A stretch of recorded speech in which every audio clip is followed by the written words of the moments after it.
Assalamualaikum warahmatullahi wabarakatuh. Tabipun, perkenalkan nama saya Servia Dwi Afrianti dari Fakultas Kedokteran Program Studi Pendidikan Dokter dengan NPM 21180111055. Di sini saya akan menyampaikan hasil resum selama 4 hari PKKMB Universitas Negeri Lampung. Dengan hari pertama dilaksanakan pada tanggal 18 Agustus 2021 dengan pemateri yaitu Bapak Rektor Profesor Dr. Andes Koromani MSI dengan judul Pembinaan Gerakan Nasional Revolusi Mental di era revolusi industri 4.0.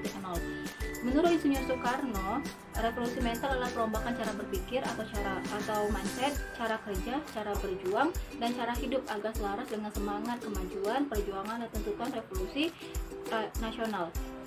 Dan ada beberapa perkembangan dari revolusi industri. Yang pertama adalah revolusi industri 1.0 yang terjadi pada tahun 1750 sampai dengan 1850, yang ditandai dengan terjadi perubahan secara besar-besaran di bidang pertanian, manufaktur, pertambangan, transportasi, dan teknologi, serta memiliki dampak mendalam terhadap kondisi sosial pada saat itu. Yang kedua adalah revolusi industri 2.0 yang dimana ditandai dengan kemunculan pembangkit tenaga listrik dan motor pembakaran dalam. Penemuan ini tuh memicu kemunculan pesawat telepon, mobil, pesawat terbang, dan lain-lain. Yang ketiga adalah revolusi industri 3.0 yang ditandai dengan berkembangnya revolusi industri yang membuat waktu, jarak, dan juga tidak lagi berjarak. Contohnya yang kita rasakan saat ini adalah mobil, yang dimana waktunya juga jaraknya yang semakin dekat. Selanjutnya adalah revolusi industri 4.0 yang ditandai dengan adanya manusia telah menemukan pola baru ketika disruptif teknologi yang hadir begitu cepat sehingga mengancam perusahaan-perusahaan besar. Dan ada juga tantangan nasional harus kita hadapi terhadap revolusi industri 4.0 ini, yang diantaranya adalah bahan baku industri yang masih banyak mengimpor.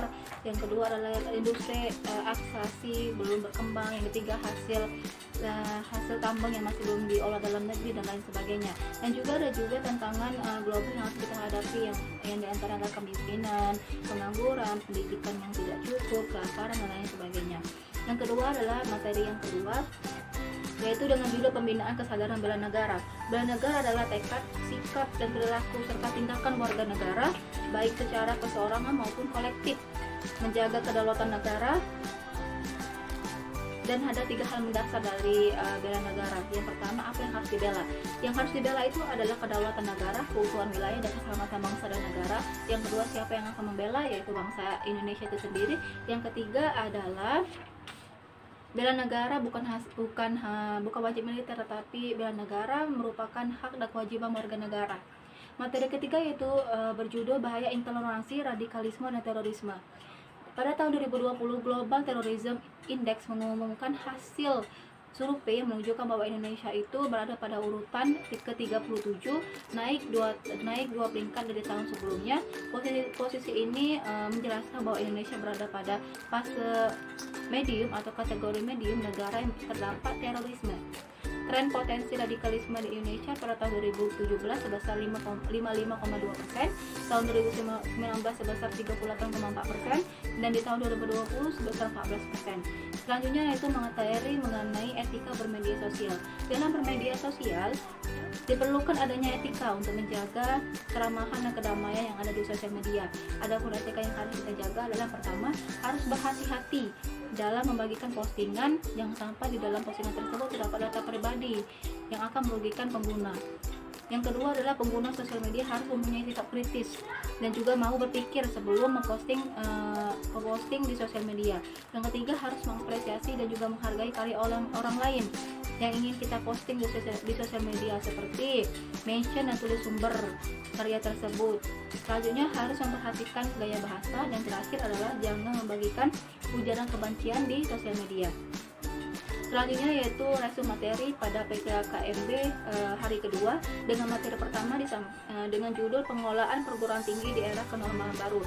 Sebagaimana kita tahu bahwa sekarang ini sedang adanya COVID-19, sehingga kampus Unila itu menyikapi masa tersebut dengan melakukan perkuliahan online secara atau secara daring. Yang kedua itu mewajibkan vaksinisasi bagi seluruh warga Unila. Yang ketiga itu adalah membantu satgas Covid, dan yang terakhir adalah Unila menerapkan kebijakan untuk mewajibkan seluruh masyarakat Unila untuk mengganti atau memindahkan keikutsertaan BPJS ke klinik Unila.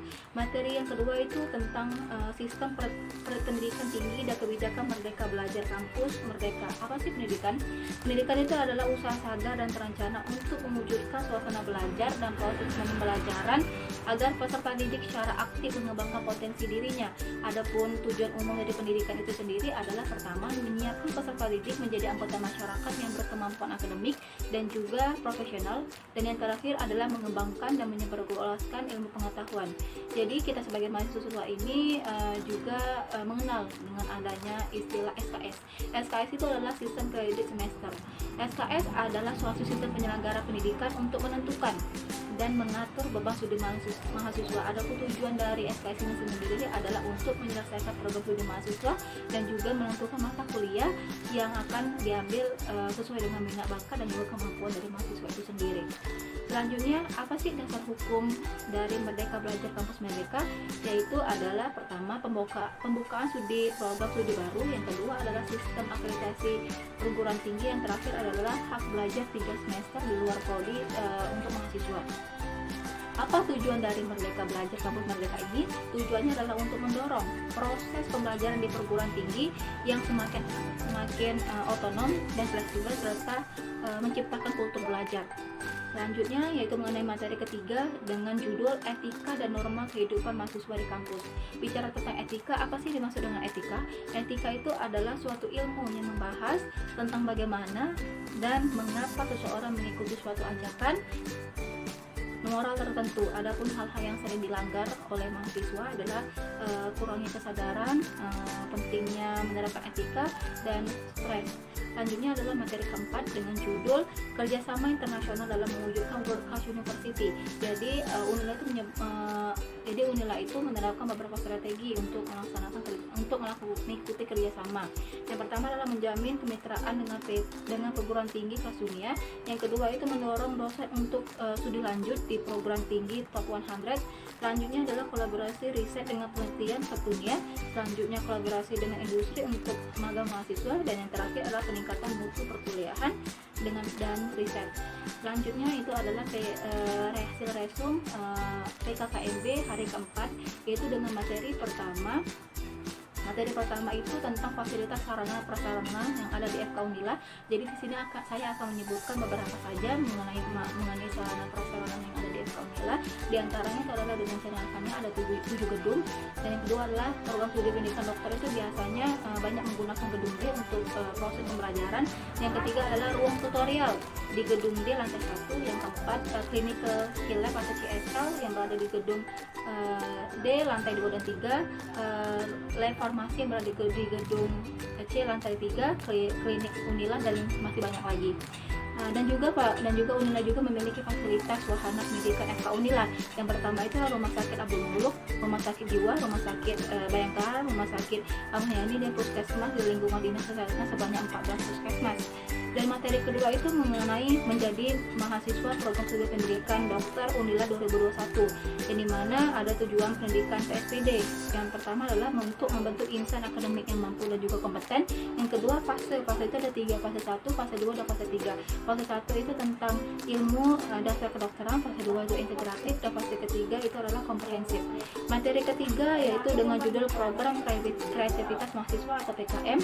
Jadi ada beberapa program dari PKM ini. Pertama adalah artikel ilmiah, jurnal ilmiah, esai ilmiah dalam bentuk video, PKMKC proposal bisnis, PKM penelitian, PKM pengabdian pada masyarakat. Dan yang terakhir adalah materi keempat dengan judul unit PKM dengan program fasilitator dan konsultan penulisan proposal, coaching class, yang workshop, mengumpulkan dan menyusun proposal, dan PKM competition.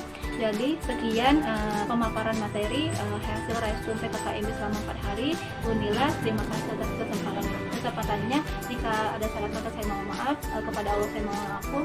Wassalamualaikum warahmatullahi wabarakatuh. Tabik pun, terima kasih semuanya.